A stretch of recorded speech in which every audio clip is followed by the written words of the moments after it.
નમસ્કાર. આજે આપણે ધોરણ 7 ચેપ્ટર નંબર 2 સ્વાધ્યાય 2.1 ગણિતમાં જોવાના છીએ. એનો દાખલા નંબર છે 3. ગુણાકાર કરો અને સંક્ષિપ્ત તથા મિશ્ર અપૂર્ણાંકમાં ફેરવી અને લખો. બરાબર. હવે સંક્ષિપ્ત એટલે શું? સંક્ષિપ્ત એટલે જે સંખ્યાનો નાનામાં નાનો અપૂર્ણાંક હોય, જેમ કે આનો 20 ને 40 નો છે, તો શૂન્ય શૂન્ય ઉડી જાય, 2/4. આને કહેવાય એનો અતિ સંક્ષિપ્ત સ્વરૂપ. હવે મિશ્ર અપૂર્ણાંક એટલે શું? આવી રીતે રકમ આપેલી હોય એની મિશ્ર અપૂર્ણાંક કહે છે. ઠીક છે. હવે આપણે દાખલા નંબર 1 જોઈ લઈએ. એમાં આપણે આવી રીતે ગણીશું. જુઓ, અહીંયા કાંઈ નથી ને, નીચે છેદમાં આપણે 1 ધારી લેવાનું. બરાબર. તો હવે આપણે આ દાખલો આવી રીતે થશે. 7 × 3 / 1 × 5. 7 તેરી 21 અને 1 × 5 એટલે 5. હવે આનો આપણે સંક્ષિપ્ત મિશ્ર અપૂર્ણાંકમાં ફેરવવા માટે આપણે એનો ભાગાકાર કરીશું. 5/20. બરાબર. હવે 21 હવે જોઈ લઈએ. હવે 5 ચોક 20. હવે મિશ્ર અપૂર્ણાંકમાં આવી રીતે ફેરવવા. જે છેદમાં હોય એ છેદમાં રહે, જે શેષ હોય એ ઉપર આવે, અને જે ભાગફળ હોય એ સાઈડમાં આવે. એવી જ રીતે દાખલા નંબર 2 કરીશું. આપણે શું છે એની રકમ છે 4 × 1/3. જોઈ લઈએ. 4 × 1/3. એક આપણે ધારવાનો છે.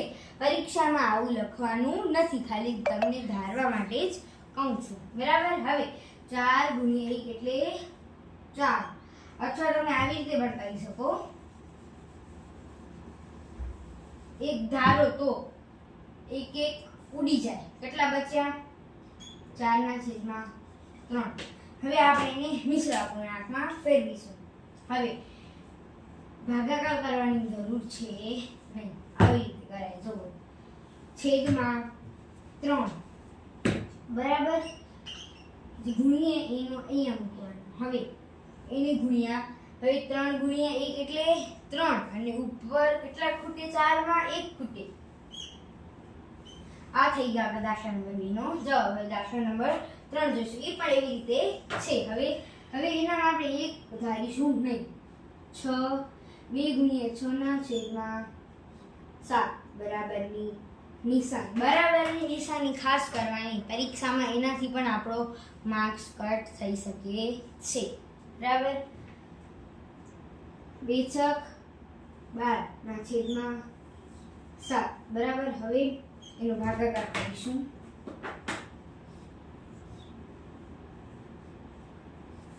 તો 7 ના પાડામાં 14 આવે. 7 દુ 14. 12 તો ક્યાંય આવે નહીં.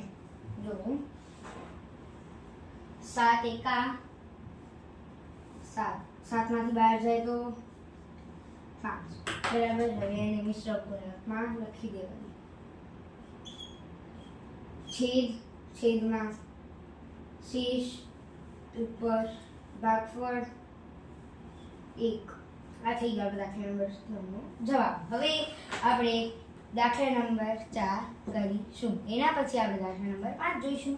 જુઓ, હવે અહીંયા 5/2/9 બરાબર 5×10/9 બરાબરની નિશાની. હવે ભાગાકાર કરીએ. હવે આનામાં પણ આપણે આ દાખલા નંબર જેમ 2 માં કરે એવી રીતે જ કરશું. બરાબર. હવે 9 એકા 9 ને 9 ને 1 10. આ થઈ ગયો આપણો દાખલા નંબર 4 નો જવાબ. હવે આપણે દાખલા નેક્સ્ટ દાખલો જોઈશું. હવે આપણે નેક્સ્ટ દાખલા જોઈશું બરાબર. હવે આ દાખલામાં આપણે શું કીધું છે, હવે રકમ આખી ઉલટી ગઈ, એમાં કાંઈ ચિંતા કરવાની છે જ નહીં. આમાં પણ આવી જ રીતે થશે. જો 2 ગુણ્યા 4 છેદમાં 3, 2 ચોક 8, 8 ના છેદમાં 3. હવે એનો ભાગાકાર કરીએ. 3 8 બરાબર. 3 દુ 6, બાકી કેટલા રહ્યા 2. આવી રીતે આવશે. 3 આવી 3 2 2. આ થઈ ગયો આપણે દાખલા નંબર 5 નો. હવે દાખલા નંબર 6 જોઈશું. એમાં પણ એવી જ રીતે 5 ગુણ્યા 6 છેદમાં 2 બરાબર. 5 6 30 છેદમાં 2. હવે 30 ભાગ્યા 2 કેટલા આવે 15. તો હવે આ ઉડી જાય અને બરાબર થઈ જાય 15. તો આ દાખલાનો જવાબ આવી જશે 15 બરાબર. હવે આપણે જોઈશું દાખલા નંબર 7. હવે એમાં આપણે શું કરવાનું છે, હવે એમાં ડબલ રકમ આવી ગઈ. તો હવે એમાં આપણે કરશું ઉભા રહીએ. હવે આપણે દાખલા નંબર 7 જોઈશું. એમાં શું કરવાનું, ડબલ રકમ આવી ગઈ, એમાં થશે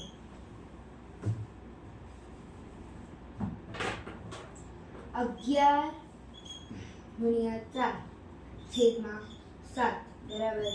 11 ચોક 44 છેદમાં 7. 7 ના પાડામાં 44 આવે નહીં. તો 7 6 કેટલા થાય 42. તો ભાગાકાર કરીશું.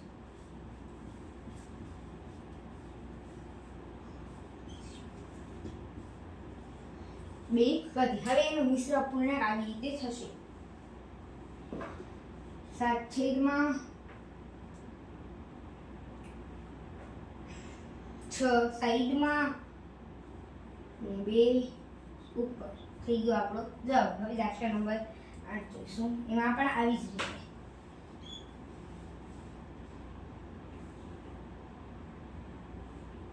અહીંયા 5 છે, 20 ચોક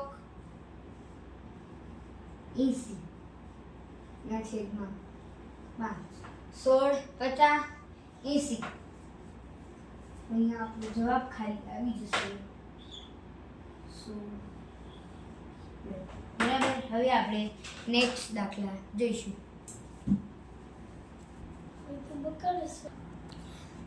હવે આપણે નેક્સ્ટ દાખલા છેલ્લા 2 જોઈશું. શું કીધું છે આમાં 13 ગુણ્યા 1 ના છેદમાં 3. આવી જ રીતે થશે